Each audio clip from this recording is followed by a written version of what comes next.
ዋና ዋና ዜና በጸጥታ ችግርና ውስን ተደራሽነት ምክንያት በአማራ ክልል የሰብአዊ እርዳታ ስራዎች እየተስተጓጎሉ መሆኑን የዓለም ምግብ ፕሮግራም ገለጸ። በፋሽስቱ ኦህዴድ ብልጽግና ወረራ ምክንያትም በአማራ ምድር ሰብአዊ እርዳታን ማድረስ አልተቻለም። በዝርዝር እንመለከተዋለን። የአማራ ፋኖ ብሔራዊ ኃይል የምዕራብ አማራ ቀጠና ቴዎድሮስ እዝ ወታደራዊ መምሪያ ከድሮን ጥቃት ራስን የመከላከል አስገዳጅ ፕሮቶኮልና ቅድመ ጥንቃቄን በተመለከተ አስቸኳይ መግለጫ ሰጠ። የመግለጫውን አበይት ሁነቶች በዝርዝር መረጃችን ይዘነዋል። የአፋባ ሰሜን አማራ ቀጠና በላይ ዘለቀ እዝ መይሳው ካሳ ሁለተኛ ኮር የአገዛዙ ጥምር ኃይልና ሸርጋጁ የብልጽግና አጀንዳን በቀላሉ ከማቋረጥ ባሻገር ሙትና ቁስለኛ በማድረግ ስብሰባውን መበተን ተችሏል ብሏል። እናስቃኛቸዋለን። በዘመቻ ደማሊ ወይም አባናደው ዘመቻ የተማረከው የሚሊሻና የፖሊስ አባላት በፍቃዳቸው ፋኖ እንደሚቀላቀሉ ተናገሩ።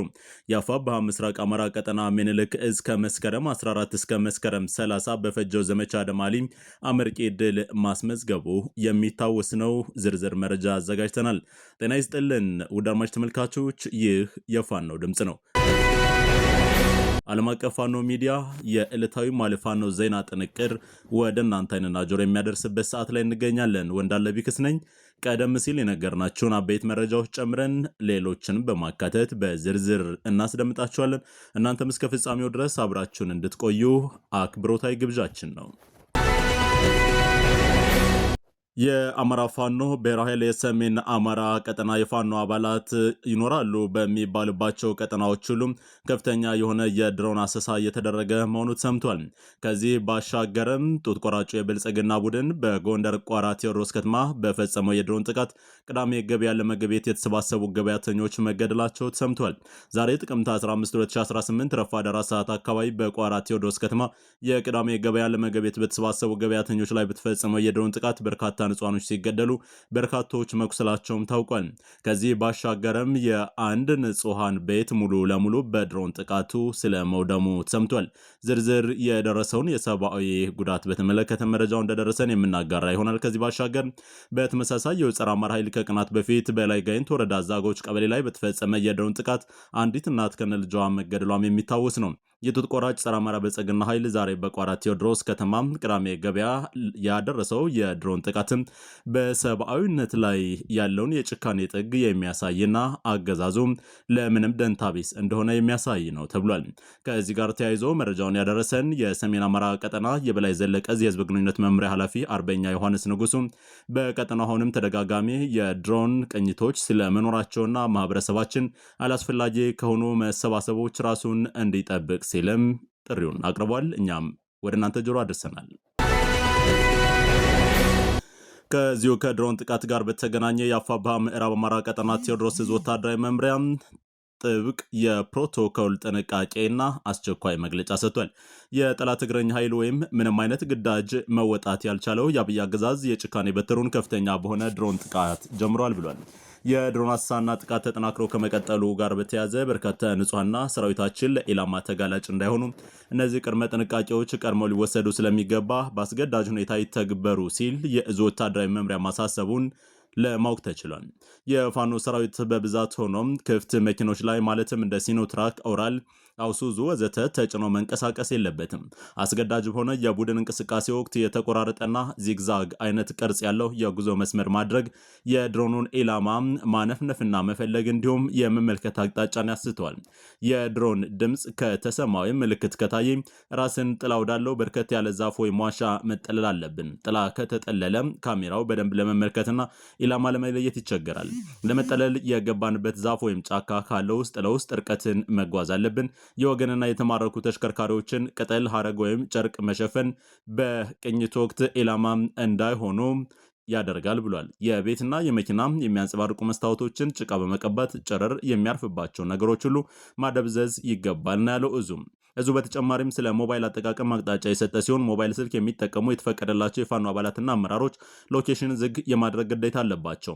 የያዙት ስልክ ስማርት ከሆነ በድሮን እንቅስቃሴ ወቅት በመጀመሪያ ሴቲንግ ውስጥ በመግባትና የበረራ ምልክቱን በመጫን ኤርፕሌን ሞድ ካደረጉ በኋላ የድሮን እንቅስቃሴ ዝም እስኪል ድረስ የስልኩን ባትሪ በማጥፋት ስልኩ ራቅ ብሎ መቀመጥ አለበት ብሏል። የትኛውም የፋኖ አባል ስልኩ ላይ የቴሌግራምና የቴሌብር የተባሉ መተግበሪያ አፕሊኬሽኖች መኖር የለባቸውም ብሏል። አንድ የፋኖ ሰራዊት አሃድ በትዕዛዝ ከሆነ ቦታ ሲንቀሳቀስ እስከሚደርስበት ቦታ ድረስ የሞባይል ስልክ ዝግ አድርጎ መንቀሳቀስ ግዴታ አለበት ብሏል። በጉዞ ወቅት ለሚኖር የመረጃ ትስስር አጭር ሞገድ ራዲዮኖችን መጠቀም ያስፈልጋል። የጉዞ የእንቅስቃሴና የስብሰባ ቦታ ተለዋጭና እጅግ ሚስጥራዊ መሆን አለባቸው። ስብሰባ ሊደረጉ በፈለጉበት ቦታ አስቀድሞ የታወቀ ከሆነ እቅዱ እንዲቀየር እናሳስባለን ብሏል። የስብሰባና ስልጠና ቦታዎችን በግልጽ ሜዳ ላይ አለማድረግ ግድ ሲሆን ከጧቱ 5 ሰዓት እስከ 9 ሰዓት የጠላት ኃይል ከሳተላይት ምስል ለመውሰድ ምቹ የሚሆንበት ጊዜ ስለሆነ የኃይል ስብሰባና ክምችቶችን ሙሉ ለሙሉ በእነዚህ ሰዓት ውስጥ ማስወገድ። የእዙ ወታደራዊ መምሪያ አክሎም ድሮን የፀሐይ ጨረር አቅጣጫ ባለበት መነጽሮ በትክክል መመልከት ስለማይችል የፋኖ ሰራዊት ቦታ ለመያዝ ሲንቀሳቀስ የፀሐይ ጨረር መስመርን ከፊት ለፊት ማድረግ ይገባል። የቅኝት ድሮን በአካባቢው ከታየ ፈጥኖ ቦታ መቀየር፣ መሳሪያ ይዞ በቡድን አለመንቀሳቀስ፣ ቤት ውስጥ ለምግብ ወይንም በአዳራሽ ውስጥ ለስብሰባ አለመገኘትን በአስገዳጅ ይተግብሩ ብሏል። ብዛት ያለው የፋኖ ኃይል እንቅስቃሴ ማድረግ ከተፈለገ ከቀን ይልቅ በሌሊት መንቀሳቀስና ተግባራዊ መደረግ፣ በሌሊት የጉዞ ወቅትም ሆነ የካምፕ ቆይታ ጠላት የሳተላይት ምስል እንዳይወስድ የመስመር ሰልፍ ባትሪዎችን ወይንም ብዛት ያለው የካምፕ መብራት አለመጠቀም። የጠላት አብዛኞቹ ድሮኖች በሌሊት የማይሰሩ ሲሆን እጅግ በጣም ጥቂቶቹ በሌሊት የሚሰሩት ደግሞ የመሳሪያና ሰራዊት ክምችት አለ ተብሎ የተጨበጠ መረጃ አቅጣጫ ካገኙ ብቻ ስለመሆኑ ለተጠና ኢላማ ይጠቀሙበታል ብሏል። በመሆኑም የወገን ኃይል በክምችት ውስጥ ሆኖ የትኛውም ካምፕ ውስጥ እንዳያደር ከዚህ ማስጠንቀቂያ ጀምሮ ሁሉም ሰራዊት በምሽግ ውስጥ ሌሎች ቀናት ራሱን በቻለ የተጠናከረ የድሮን ዋርድያ ጥበቃ እንዲያሳልፍ እናሳስባለን። ከጥንቃቄ ጉድለት የሚያጋጥሙ ጉዳቶችን እንቀንስ ብሏል። የአማራ ፋኖ ብሔራዊ ኃይል የማዕከላዊ ኮማንድ አባልና የምዕራብ አማራ ቀጠና ቴዎድሮስ ዕዝ ምክትል ሰብሳቢና ጦር አዛዥ አርበኛ ሻለቃ ዝናቡ ልንገረው ደለለ።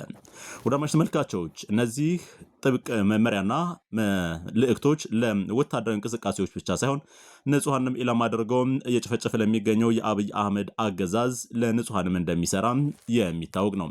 በተለይ የተለያዩ ድግሶች፣ ሃይማኖታዊ ተግባራትና እንቅስቃሴዎችን ቢሆኑ አስፈላጊና እጅግ ጥንቃቄ የተሞላበት እንቅስቃሴዎች ሊወሰዱ እንደሚገባ ዓለም አቀፍ ፋኖ ሚዲያ መልእክቱን ያስተላልፋል። ውድ ዓለም አቀፍ ፋኖ ሚዲያ ቤተሰቦች አድማጭ ተመልካቾቻችን አሁንም መረጃችን እንደቀጠለ ነው። አብራችሁን ቆዩ። በተለያዩ ግንባሮች በርካታ ድሎች እየተመዘገቡ ይገኛሉ። የግንባር መረጃዎቻችን ተጠናክረው ሲቀጥሉም በቀጥታ የምንሸጋገረው ወደ ጎንደር ነው። የአፋብኃ ሰሜን አማራ ቀጠና በላይ ዘለቀ ዕዝ ሜሳው ካሳ ሁለተኛ ኮር የአገዛዙ ጥምር ኃይልና አሸርጋጁ የብልጽግና አጀንዳ በቀላል ከማቋረጥ ባሻገር ሙትና ቁስለኛ በማድረግ ስብሰባ መበተን ተችሏል። በዛሬው ዕለት በምዕራብ ጎንደር መተማ ወረዳ ሽመለ ጋር የዞንና የወረዳ ሆዳደር የብልጽግና አሽከሮች ከአገዛዙ ጥምር ኃይል ጋር እንደተለመደው ስለ አማራ ሁሉን አቀፍ የጄኖሳይድ ጸያፍ ተግባራቸውን ለመፈጸምና የጥፋት አጀንዳ ይዘው ለመዶለት ስብሰባ ለማድረግ የተዘጋጁና የተሰባሰቡ ባለበት ሰዓት ነበልባሎቹ የበረሃ ፈርጦች ሜሳው ካሳ ሁለተኛ ኮር አጣና ዋሴ ክፍለ ጦር ባባይ ብርጌድ በአርበኛ ገብረ ሕይወት አዳነ እየተመራ እንዲሁም በአናብስቶች ደጃዝማች አራተኛ ኮር አርበኞች ክፍለ ጦር በላይ ዘለቀ ብርጌድ በአርበኛ ተስፋይ ማስረሻ መሪነትና መረጃን ቀርሞ በማፈንፈን ሁለቱ ብርጌዶች ጠላት ባላሰበበት ሁኔታ ከቀኑ 6 ሰዓት ወደ ቀጠናው ተስፈንጥረው በመግባት መብረቃዊ ጥቃት መፈጸም ተችሏል። ውጊያው እስከ አመሻሽ 9 ሰዓት በማስቀጠል በጥምር ኃይሉ ላይ ከፍተኛ ድል ማስመዝገብ ተችሏል። በዚህ ልዩ መብረቃዊ ጥቃት ስብሰባውን ከመበተን ባሻገር የአገዛዙ ጥምር ኃይል ሙት 10 ቁስለኛ 13 በላይ ሲሆን የብልጽግናው አሸርጋጅ ምስለኔዎች በየጓዳው ጎድጓዳው እግሬ አውጭኝ በማለት በየቤቱም ቀሚስ በመልበስና በመመሳሰል በየስርቻው በመግባት ራሳቸውን አትርፈዋል ብሏል። ህልውናችን በተባበረ ክንዳችሁ ሲል መረጃውን ያጋራው ሰሜን አማራ ቀጠና በላይ ዘለቀ ዕዝ ሜሳው ካሳ ሁለተኛ ኮር የህዝብ ግንኙነት ኃላፊ ፋኖ መምህር አስተውል አምሳሉ ነው። ወደ ወሎ ግንባር መረጃችን ተሸጋግረናል። በዘመቻ ደማሊ አባናደው ዘመቻ የተማረኩ የሚሊሻና የፖሊስ አባላት በፈቃዳቸው ፋኖን እንደሚቀላቀሉ ተናገሩ። አፋብኃ ምስራቅ አማራ ቀጠና ምኒልክ ዕዝ ከመስከረም 14 እስከ መስከረም 30 2018 ዓ.ም በፈጀው ዘመቻ ደማሊ አባናደው አመርቂ ድል ማስመዝገቡ የሚታወቅ ሲሆን በዚህም ዘመቻ ላይ ያገዛዙ የብልጽግና ሰራዊት ብዙ አካላዊና ቁሳዊ ኪሳራ እንደደረሰበት ይታወቃል። በዚህ ዘመቻ ላይ ከ679 ምርኮኞች መካከል 100ዎቹ የፖሊስና የሚኒሻ አባላት ሲሆኑ እነዚህም ምርኮኞች እስካሁን በማወቅም ባለማወቅም የአማራን ህዝብ በድለናል፣ ከአሁን ሰዓት ጀምሮ ህዝባችንን በበደልነው ልክ ከፋኖ ወንድሞቻችን ጋር ተቀላቅለን እንክሰዋለን ሲሉ ነው የተናገሩት።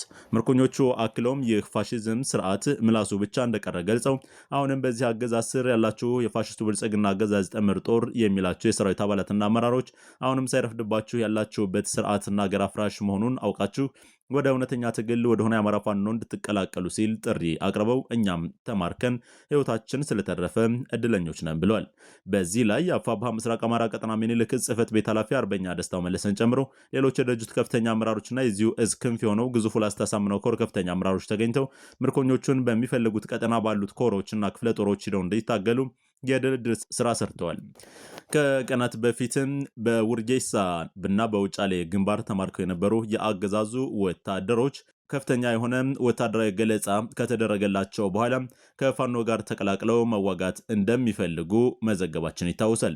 የእዝና የኮር አመራሮችም በቦታው ገለጻ እንዲሁም የአያያዝ ሂደታቸውን በተመለከተ ጉብኝት ማድረጋቸው የሚታወስ ነው። በሁሉም ግንባሮች የተማረኩ የአገዛዙ ወታደሮች እንደየፈቃዳቸው ወደ የቤተሰቦቻቸው መሄድ የሚችሉት እንደሄዱ፣ በፋኖ ትግል ተቀላቅለው መዋጋት የሚፈልጉ ደግሞ እንደየምርጫቸው ይህ ዕድል እንደተመቸቸላቸው መግለጻችን የሚታወስ ነው። ቁስለኞችና ወታደራዊ ጉዳት አስተናግደው ሕክምና የሚፈልጉት ደግሞ በፋኖ ወታደራዊ ሕክምና አቅም ልክ ሕክምና እየተሰጣቸው ስለመሆኑ ለማወቅ ተችሏል። መረጃውን ያጋራው የአፋብኃ ምስራቅ አማራ ቀጠና ምኒልክ ዕዝ ላስታ ሳምነው ኮር ሚዲያና ኮሚኒኬሽን ክፍል ኃላፊ ጋዜጠኛ ፋኖ ደረበ መኮንን ነው። ወደ ሌሎች መረጃዎቻችን ነው አሁንም የምንሸጋገረው። ወደ ጎጃም ግንባር አቅኝተናል። የአፋብኃ ምዕራብ ቀጠና ቴዎድሮስ ዕዝን በርካታ ያገዛዙ ኃይላት እየተቀላቀሉ ነው። የሳሙኤል አወቀ ክፍለ ጦር አባይ ሸለቆ ብርጌድን 4 የሚሊሻ አባላት ተቀላቅለዋል። ከደብረ ወርቅ ከተማና መርጦ ለማርያም ከተማ የሚገኘው የአብይ አህመድ አረመኔው አገዛዝ እየፈጸመ ያለውን አጸያፊ ተግባር በመረዳት አባይ ሸለቆ ብርጌድን የተቀላቀሉት እነዚህ የሚሊሻ አባላት ብርቅ ዋስኔ፣ ደበበ ደምሴ፣ አየነው ላቄና በበቸሩ የተባሉ የአገዛዝ ተልዕኮ ፈጻሚ ሚሊሻ ሲሆኑ በሁሉም ከተማ የሚገኘው የሚሊሻ አባል መውጫ ቀዳዳ ፍለጋ ላይ እንደሆነና የአማራ ፋኖ እንደሚቀላቀል አስረድተዋል። የሁለተኛ ተፈራ ዳምጤ ክፍለ ጦር በሚያደርጋቸው የሰርጎ ገብና የደፈጣ ውጊያ እንዲሁም መደበኛ ውጊያ ያስመራቸው የአገዛዙ ሚሊሻ አባላትም ወደ ፋኖ እየተቀላቀሉ ነው። በዚህም 7 የሚሆኑት ከነ ትጥቃቸው የገቡ ሲሆን ጎሹ በላይ፣ ደሳለኝ ጌታ፣ ዮሐንስ ዳኛቸው፣ ይበልጣል ሽታይ መላኩ፣ ቸኮል ተሆነኝ፣ ጌታ ሰው ደሜና ይርጋ ሰዋለኝ የተባሉ የሚሊሻ አባላት ትጥቅ የላቸው ጓደኛቸውን መሳሪያ በመቀማት ቀሪዎቹ ያለ ትጥቅ ወደ ፋኖ በመምጣት ህይወታቸውን ማትረፍ ተችሏል።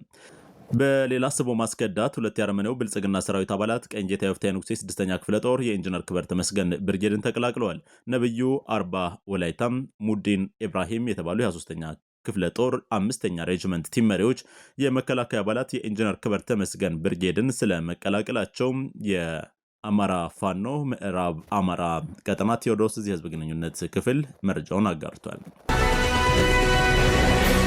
ከክልሉ ወጣ ወዳሉ ሌሎች መረጃዎች እንሸጋግራለን። በደቡብ ኢትዮጵያ ክልል ዘይሴ ማህበረሰብና በአገዛዙ ወታደሮች መካከል ከባድ ግጭት መቀስቀሱ ሰምቷል።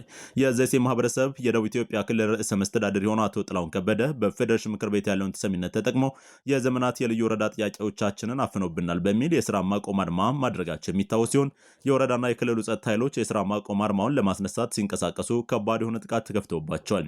ለክልሉና ለወረዳ ጸጥታ አካላት እገዛ ለማድረግ ወደ አካባቢው የገባው ራሱን መከላከያ ሰራዊት እያለ የሚጠራው የመንደር ዱርዬ ስብስብ ማህበረሰቡ ላይ የዘፈቀደ ተኩስ በመክፈት በርካቶችን ለሞትና ለአካል ጉዳት እንደዳረጋቸው የመረብ ሚዲያ ምንጮች ገልጸዋል። ማህበረሰቡ በተደራጀ መልኩ በአገዛዙ ወታደሮች የተከፈተበትን ጥቃት እየመከተ ሲሆን ከትላንት በስቲያ ጥቅምት 13 2018 ምሽት ላይ በተፈጸመ የደፈጣ ጥቃት በአንድ ፓትሮል ላይ ተሳፍረው የነበሩ ራሳቸውን መከላከያ ሰራዊት ብለው የሚጠሩ ከ10 በላይ ወታደሮች ሲገደሉ ተሳፍረውበት የነበረው ወታደራዊ ተሽከርካሪ ፓትሮልም ሙሉ በሙሉ መውደሙ ታውቋል። ህዝባዊ አመፁ ተቀጣጥሎ የቀጠለ ሲሆን ጸረ ሰላሙ የብልጽግና ቡድን አመፁን ለማስቆም ያግዙልኛል ያላቸውን የጦር መሳሪያዎችና ሌሎችንም እየተጠቀመ እንደሚገኝ ነው ለማወቅ የተቻለው። ከቀናት በፊት ደግሞ በአፋር በኩል እንደዚሁ ህዝባዊ ቁጣ መቀስቀሱና ወደ ማያባራ እልቂት እየተሸጋገረ መሆኑን መዘገባችን የሚታወስ ነው። ውዳማሽ ተመልካቾች የአገዛዙ ነውር አሁንም እንደቀጠለ ነው። በፋሽስት ወዴድ ብልጽግና ወረራ ምክንያት በአማራ ምድር የሰብአዊ እርዳታ ማድረስ አልተቻለም። የጸጥታ ችግርና ውስን ተደራሽነት ምክንያት በአማራ ክልል ሰብአዊ እርዳታ ስራዎች እየተስተጓጎሉ መሆኑን የዓለም ምግብ ፕሮግራም ነው ያስታወቀው። የዓለም ምግብ ፕሮግራም በአማራ ክልል የሰብአዊ እርዳታ ስራዎች በቀጠለው አካባቢያዊ የመንግስት ዘመቻ ምክንያት የጸጥታ ችግርና የተደራሽነት ውስንነት ምክንያት ከፍተኛ የሆነ የሎጂስቲክ ፈተናዎች እየገጠሙት መሆኑን አስታውቋል። ድርጅቱ አማራ ክልልን በተመለከተ ባወጣው የስራ ሁኔታ ግምገማ ሪፖርት በተለይም በመተማና በምስራቅ አማራ አካባቢዎች ያለው በመንግስት ወታደሮች የሚመራው የጸጥታ ችግር የእርዳታ አቅርቦቶችን ትራንስፖርት በእጅጉ እያዘገየ መሆኑን ጠቁሟል። ሪፖርቱ በተለያዩ አካባቢዎች የንግድ ትራንስፖርት አገልግሎት እጥረት መኖሩን በመጥቀስ ለተቸገሩ ማህበረሰቦች እርዳታ በወቅቱ እንዳይደርስ እንቅፋት እየፈጠረ መሆኑን አስረድቷል።